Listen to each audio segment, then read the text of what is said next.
Siyudad ng San Fernando sa Pampanga muling nagningning ngayong Burr Months. Silipin yan sa report.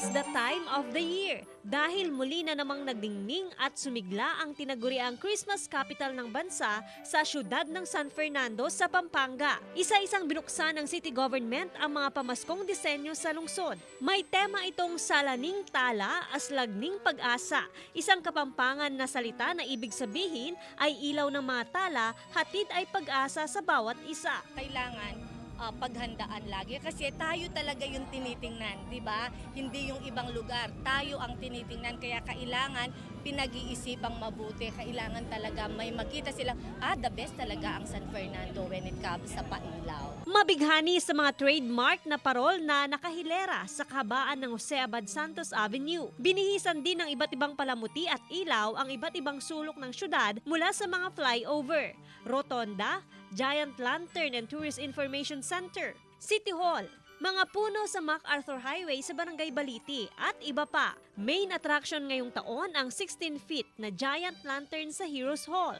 Bawat makakita talaga namang mapapay-stop at selfie dahil sa ganda ng mga atraksyon tulad nila Mang Tonton at ang kanyang anak na dumayo pa mula Nueva Ecija. Feel na feel namin.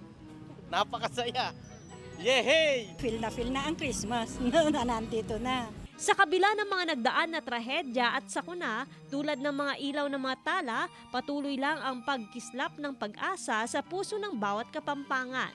Joan Punsoy para sa Mornings with GMA Regional TV.